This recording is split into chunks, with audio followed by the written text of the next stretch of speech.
અમેરિકામાં રહેતા ભારતીયો અને ખાસ કરીને ગુજરાતી પરિવારો માટે આ સમાચાર માત્ર એક ક્રાઇમ સ્ટોરી નથી, પરંતુ એક એવો કિસ્સો છે જે સાંભળ્યા પછી કદાચ તમે પણ થોડી ક્ષણ માટે વિચારતા થઈ જશો કે આખરે એક પરિવાર અહીં સુધી કેવી રીતે પહોંચી ગયો. કલ્પના કરો, જે વ્યક્તિ સાથે જીવનભર રહેવાના સપના જોયા હોય, જેની સાથે અમેરિકા આવીને નવી જિંદગી શરૂ કરી હોય, જેની સાથે દેવું ચૂકવ્યું હોય, મહેનત કરી હોય, પોતાના બાળકનું ભવિષ્ય બનાવવાનું વિચાર્યું હોય, એ જ વ્યક્તિ પર થોડા સમય બાદ હત્યાનો આરોપ લાગી જાય. અને સૌથી વધુ દુઃખદ વાત એ છે કે આ આખી કહાનીમાં એક 5 વર્ષની માસૂમ બાળકી છે, જેની પાસેથી એક સાથે માતા અને પિતા બંનેનું જીવન છીનવાઈ ગયું છે. શિકાગોના આલ્બની પાર્ક વિસ્તારમાં બનેલી આ કથિત હત્યાની ઘટનાએ ગુજરાતી સમુદાયમાં ચકચાર મચાવી છે. આરોપ છે કે અંકુર પટેલ નામના ગુજરાતી યુવકે પોતાના જ અપાર્ટમેન્ટમાં પોતાની પત્ની પર ચાકુથી હુમલો કર્યો, જેમાં મહિલાનું મોત થયું. ત્યારબાદ અંકુર ઘટના સ્થળેથી ફરાર થઈ ગયો હતો, પરંતુ પોલીસના જણાવ્યા મુજબ માત્ર આશરે 9 કલાકની અંદર તેને શિકાગો એરપોર્ટ પરથી પકડી લેવામાં આવ્યો. સૌથી ચોંકાવનારી વાત એ છે કે તે ભારત ભાગી જવાની તૈયારીમાં હતો એવો આરોપ છે. હવે તેના પર ફર્સ્ટ ડિગ્રી મર્ડરનો ગંભીર આરોપ મૂકવામાં આવ્યો છે અને તેને ડિટેન્શન હિયરિંગ માટે કોર્ટ સમક્ષ રજૂ કરવામાં આવ્યો છે. પરંતુ અમેરિકામાં રહેતા ભારતીયો એક મિનિટ અહીં રોકાઈને વિચારજો. આ ઘટના પાછળ માત્ર એક હત્યા નથી, પરંતુ છેલ્લા કેટલાક સમયથી ચાલતા એક સંબંધના વિવાદની એવી કહાની છે, જેના અનેક પાસા હવે ધીમે ધીમે સામે આવી રહ્યા છે. અને આ કહાનીમાં આગળ જે વાત સામે આવી છે તે કદાચ તમને સૌથી વધુ ચોંકાવી શકે છે. અહેવાલો અનુસાર અંકુર, તેની પત્ની અને તેમની 5 વર્ષની દીકરી આશરે 3 વર્ષ પહેલા અમેરિકા આવ્યા હતા. તેઓ અગાઉ મિશિગનમાં રહેતા હતા અને અમેરિકા આવ્યા પછી પરિવાર પોતાના પગ પર ઊભો થવા માટે સંઘર્ષ કરી રહ્યો હતો. અંકુર દિવસ રાત મહેનત કરીને પરિવારનું દેવું ચૂકવી રહ્યો હતો અને તેની પત્ની પણ નોકરી કરતી હતી.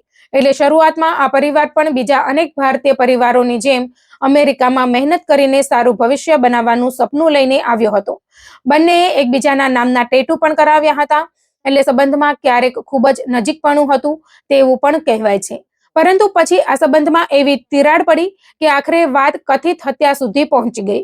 અહેવાલો મુજબ અંકુરની પત્નીના જીવનમાં જય નામના એક યુવકની એન્ટ્રી થઈ હતી, જે તેની ઉંમર કરતા આશરે 10 વર્ષ નાનો હતો. આ સંબંધને લઈને પતિ પત્ની વચ્ચે તકરાર શરૂ થઈ હોવાનો દાવો છે. ત્યારબાદ પત્ની પોતાના પ્રેમી સાથે ઘર છોડીને ચાલી ગઈ હોવાની માહિતી સામે આવી છે. થોડા સમય સુધી તે પ્રેમી સાથે રહી અને પછી પાછી આવી હતી, પરંતુ કહાની અહીં પૂરી થઈ નહોતી. બાદમાં તે પોતાની 5 વર્ષની દીકરીને અંકુર પાસે છોડીને ફરી વર્જિનિયા ગઈ અને ત્યાં પ્રેમી સાથે રહેવા લાગી હોવાનો અહેવાલ છે. હવે અહીં એક બીજી ચોંકાવનારી ઘટના સામે આવે છે. પ્રેમી અને પત્ની વર્જિનિયાની એક મોટેલમાં નોકરી કરતા હોવાની માહિતી છે. ત્યાં બંને વચ્ચે કથિત રીતે ઝઘડો થયો અને પત્ની મોટેલમાંથી નીકળી ગઈ. બીજી તરફ પ્રેમી પર મોટેલમાં ચોરી કરીને ગાયબ થઈ જવાનો પણ આરોપ લાગ્યો હોવાના અહેવાલ છે. જો કે ત્યારબાદ બંને ફરી એક થયા હોવાની વાત પણ સામે આવી રહી છે. એટલે તમે સમજી શકો છો કે આ આખા સંબંધમાં કેટલા વળાંકો આવ્યા હતા. પરંતુ આ કેસને વધુ ગંભીર બનાવતી એક બીજી બાબત છે પહેલાના વાયરલ વિડીયો. પત્ની પહેલીવાર ઘર છોડીને ગઈ ત્યારે અંકુરે રડતા રડતા એક વિડીયો બનાવ્યો હતો અને પોતાની વ્યથા વ્યક્ત કરી હતી. આ વિડીયોમાં તેણે પત્નીના જવાથી પોતાને કેટલો આઘાત લાગ્યો છે તે બતાવ્યું હોવાનો દાવો છે. બીજી તરફ પત્નીએ ભૂતકાળમાં અંકુર સામે ગંભીર આક્ષેપો કર્યા હતા. તેના કહેવા મુજબ અંકુર દારૂ પીને તેને મારતો હતો અને તેનો પગાર પણ પોતાની પાસે રાખી લેતો હતો. આ પ્રકારના આક્ષેપો તેણે મોટેલના માલિક સમક્ષ પણ કર્યા હોવાની માહિતી સામે આવી છે. પરંતુ અહીં સૌથી મહત્વની વાત એ છે કે આ તમામ આક્ષેપો અને દાવાઓની અંતિમ સત્યતા કોર્ટમાં પુરાવાઓના આધારે નક્કી થશે. એટલે કોઈ પણ પક્ષને કોર્ટનો નિર્ણય આવ્યા પહેલા દોષિત માનવો યોગ્ય નથી. હવે આવીએ હત્યાના દિવસની સૌથી મહત્વની અને સૌથી ચોંકાવનારી કડી પર. અહેવાલો અનુસાર અંકુરે પોતાની પત્નીને દીકરીને લઈ જવા માટે ઘરે બોલાવી હતી. ત્યારબાદ ઘરમાં જ બંને વચ્ચે શું થયું તે અંગે પોલીસ તપાસ કરી રહી છે. પરંતુ આરોપ છે કે અંકુરે ચાકુ વડે પત્નીના ગળા પર હુમલો કર્યો અને તેની હત્યા કરી નાખી. ત્યારબાદ તે સ્થળ પરથી નીકળી ગયો. પોલીસ માટે હવે સૌથી મોટો પ્રશ્ન એ હતો કે આરોપી ક્યાં ગયો, અને અહીંથી તપાસમાં ઝડપ આવી. લગભગ 9 કલાકની અંદર જ પોલીસે અંકુરને શિકાગો એરપોર્ટ પરથી પકડી પાડ્યો. પોલીસના જણાવ્યા પ્રમાણે તે ભારત જવાનો પ્રયાસ કરી રહ્યો હતો એવો આરોપ છે. એટલે કે ઘટનાના થોડા જ કલાકોમાં આરોપી દેશ છોડવાની તૈયારીમાં હતો કે કેમ, તે હવે તપાસનો મહત્વનો ભાગ બનશે. અંકુરની ધરપકડ બાદ તેના પર ફર્સ્ટ ડિગ્રી મર્ડરનો આરોપ મૂકવામાં આવ્યો છે અને હવે કોર્ટની કાર્યવાહી આગળ વધશે. પરંતુ અમેરિકામાં રહેતા ગુજરાતી પરિવારો આ ઘટનાનો સૌથી મોટો પ્રશ્ન અંકુર કે તેની પત્નીથી આગળ છે. તે છે તેમની 5 વર્ષની દીકરી. વિચારો, જે બાળકીને કદાચ ખબર પણ નહીં હોય કે તેના માતા પિતા વચ્ચે શું ચાલી રહ્યું હતું. આજે તેની માતા જીવતી નથી અને તેના પિતા જેલમાં છે. એક નાનકડા બાળક માટે આથી મોટો આઘાત બીજો કયો હોઈ શકે? આ બાળકીની આગળની જિંદગી હવે પરિવારજનો, કાયદો અને અમેરિકાની ચાઇલ્ડ વેલફેર સિસ્ટમ માટે એક મોટો પ્રશ્ન બની શકે છે. અને અમેરિકામાં રહેતા આપણા ભારતીય પરિવારો માટે અહીં એક ખૂબ જ મહત્વનો સંદેશ પણ છે. અમેરિકા આવવું, ડોલર કમાવવા, ઘર ખરીદવું, દેવું ચૂકવવું અને બાળકોનું ભવિષ્ય બનાવવું, આ બધું મહત્વનું જ છે. પરંતુ પરિવારની અંદર સંબંધો તૂટી રહ્યા હોય ત્યારે તેને અવગણવું અત્યંત ખતરનાક બની શકે છે. સંબંધોમાં અવિશ્વાસ હોય, પતિ પત્ની વચ્ચે સતત ઝઘડા હોય, અલગ થવાની સ્થિતિ હોય કે ઘરેલું હિંસાના આક્ષેપો હોય તો કાયદાકીય અને માનસિક મદદ લેવી જોઈએ. ગુસ્સામાં લેવાયેલું એક પગલું આખી જિંદગી બદલી શકે છે. અને આ જ કારણ છે કે આ ઘટનાની સરખામણી હવે વર્ષ 2015ના મેરીલેન્ડના ભદ્રેશ પટેલ કેસ સાથે પણ કરવામાં આવી રહી છે. તે કેસમાં પણ ભદ્રેશ પટેલ નામના ગુજરાતી યુવક પર પોતાની પત્ની પલક પટેલની ચાકુ મારીને હત્યા કરવાનો આરોપ લાગ્યો હતો. બંને કેસમાં ચાકુથી પત્નીની હત્યાના આરોપો હોવાના કારણે લોકો બંને ઘટનાઓને યાદ કરી રહ્યા છે.